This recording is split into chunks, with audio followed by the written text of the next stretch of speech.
Good afternoon, children. Myself, Mrs. Kavita Sachidanandan, and I am back with another video in English grammar, that is punctuation marks. Children, do you know what are punctuation marks? Punctuations are the symbols used in writing to separate parts of sentences and make the meaning of it clear. They also help to understand and read it correctly. Now, children, punctuation marks are like the traffic signals of writing. Now, you all must have seen the traffic signal, isn't it? Where have you seen the traffic signal? Yes, on the road. And how does the traffic signal help us? It helps us in many ways. It helps us in many ways. That is, first thing is, it saves our life by avoiding accidents. It helps us to tell when we have to go, when we have to stop, when we have to cross the road. Yes? So, because of the traffic signal, a lot of accidents are avoided. In the same way, our lives are also saved. In the same way, children, because of the usage of punctuation marks, they act as traffic signals of writing. How they help us? They help us to pause, stop, and start our sentences. They are symbols that make a written message clearer and reduce miscommunication. They are used to structure and organize writing. Now, children, today we are going to learn four important punctuation marks. Okay, the first one is called as the full stop. The full stop looks like a dot. Okay, and the use of full stop, when do we use a full stop? We use it when a sentence or a statement ends. We use it at the end of a sentence or a statement.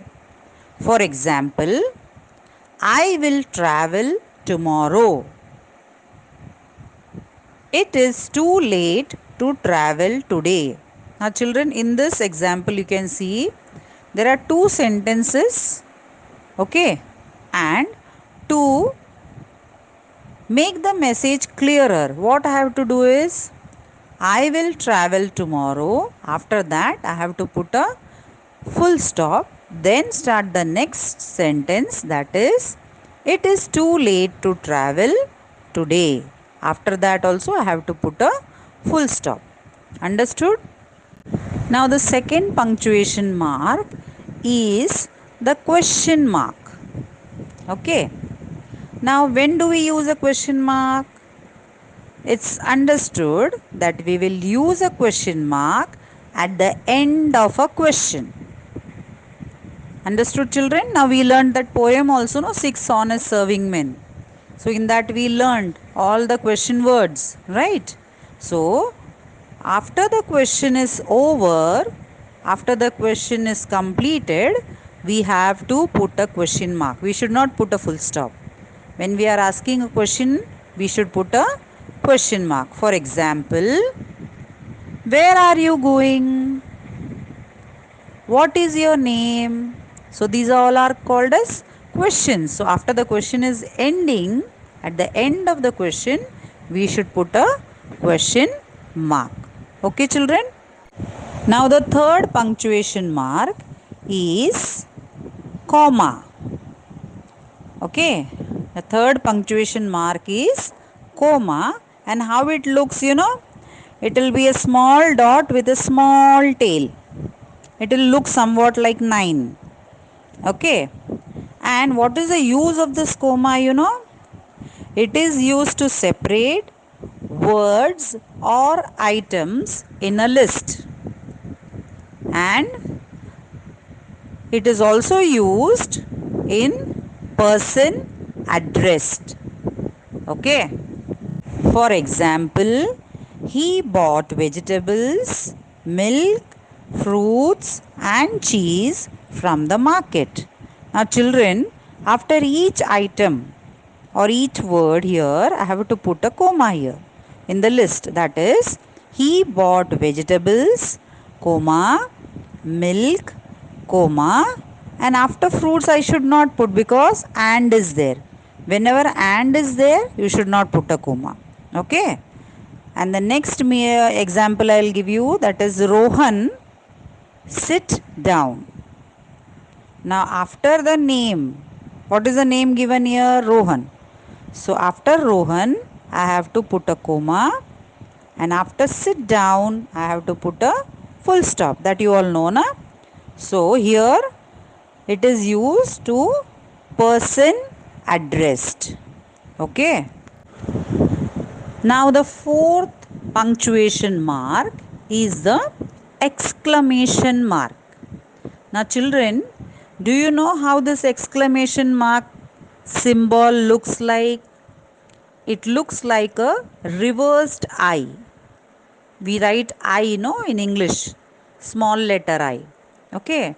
So we just put a vertical line and a dot on the top. Same way, if it is reversed, it will be a vertical line and a dot below it. Okay. It looks like that. And where can we use the exclamation mark? Exclamation mark is placed at the end of sentences that display emotions. Now, what are emotions, children? Emotions are feeling which we can feel. We cannot see, we can feel it.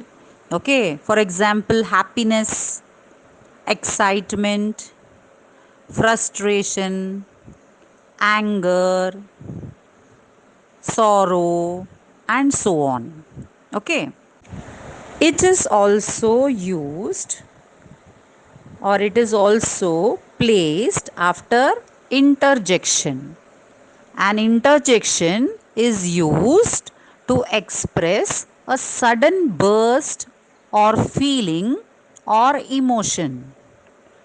An interjection is usually punctuated with an exclamation mark. Now, children, what is the meaning of interjection?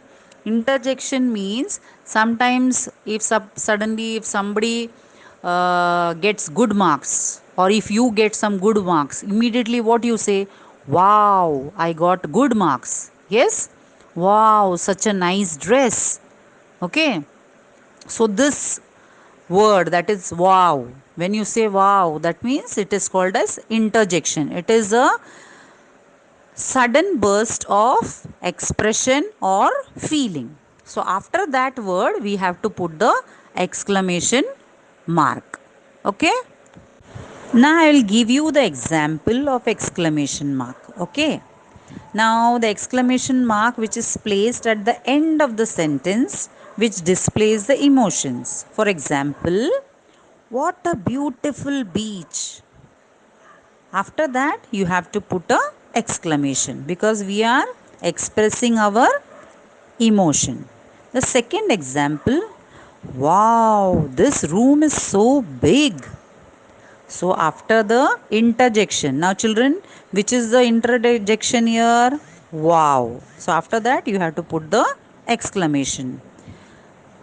Or else if you are suddenly seeing, or if suddenly if your bottle is dropped and your bottle breaks, so what you say? Oh, my bottle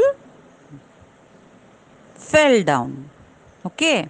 So after OH, so that is an exclamation. You have to put an exclamation mark because OH is an interjection. Understood, children? Now children, today we have completed the 4 punctuation marks. Can we just do the revision? Can you tell me which are they?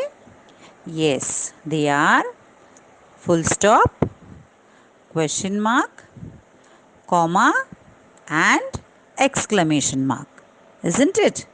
Now, one more thing what you have to remember in this is we have to use capital letters for all the proper nouns, and a capital letter also should be used in the beginning of the sentences.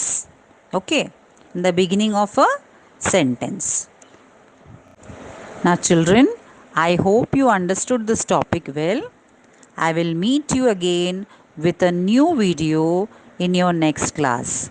Until then, bye children. Take care.